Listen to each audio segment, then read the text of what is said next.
to access their entire gas tax allotment for the year immediately to help with budget shortfalls. And for more on this, let's bring in Vaughan Mayor this evening, Maurizio Bevilacqua. Mr. Mayor, good evening. Good evening. Okay, so how much is Vaughan getting out of this immediate sort of disbursement of the gas tax money? Around $9.3 million.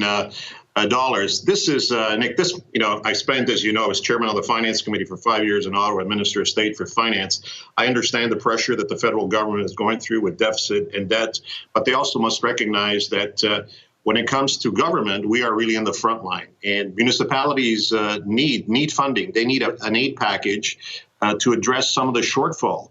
And we have serious shortfalls, as you've heard from organizations like LUMCO and AMO and the FCM. The municipalities are facing really a fiscal crunch.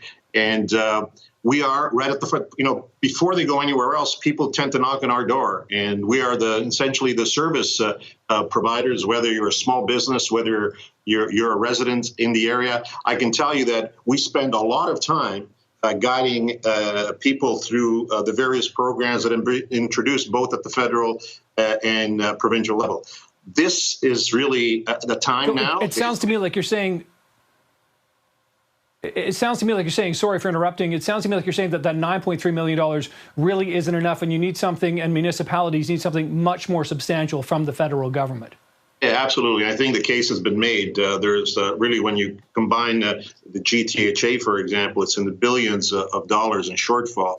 What I'm saying, though, is that I'm sensitive to the fiscal situation of both the province and the federal government. But people need to recognize that municipalities need to deliver these services, and these shortfalls will, in fact, have an impact, a very serious impact on people's lives in communities. And this is where life is played out, Nick. It's in communities and cities and towns right across the country. This is where people live. This is where people identify their sense of belonging. And we provide essential services that are required to maintain a quality of life that speaks to Canadian values. And I think that the federal government and the provincial government need to be mindful of our needs, because at the end of the day, they are citizens of the province, the country, and indeed the city. And so whether you're looking at building roads, go ahead. Well, I was just going to say, I hear what you're saying there, and I hear the case that you're making. So I wonder, with your experience in government and with your knowledge of what's going on, do you have some sort of recommendation, or what would you say to the Liberal government right now, in Ottawa at least, when it comes to an aid package? What do you think they could really do to help municipalities now and going forward? Because we know this is not going to be fixed overnight. Look, I am on the record very clearly that I don't favor deficits for municipalities. I think it's not a good way to go. But I do believe that the federal government should be, and the provincial government in cooperation, ought to come up with a package in the neighborhood of $10 to $15 billion to address the shortfall. $10 to $15 I think they billion. are aware. Okay, I think they are very aware. And this, I'm talking about a national program. They're aware of the work that we do. I was there for 22 years. I always felt the cities were really the engines of the Canadian economy.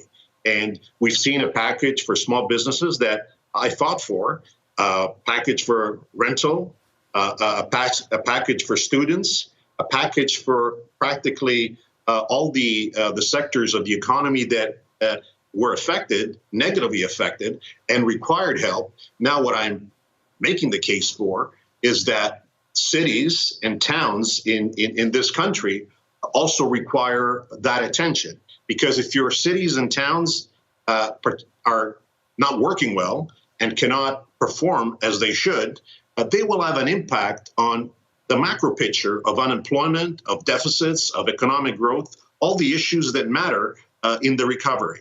And I think we have to have the foresight to look beyond COVID-19 and prepare a solid foundation for the cities to build upon.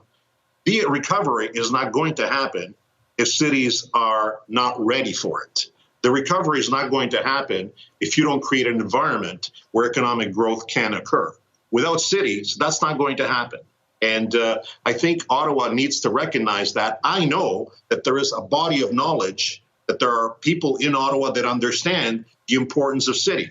Now we need members of caucus, members of cabinet to stand up for cities here in the province of Ontario and make a case that, in fact, a recovery will not occur unless cities are taken care of. Okay, well, you have certainly made your case this evening. Great to talk to you, Mayor Maurizio Bevilacqua, the mayor of Vaughan. Thanks very much for your time and insight. Appreciate this. Thank you.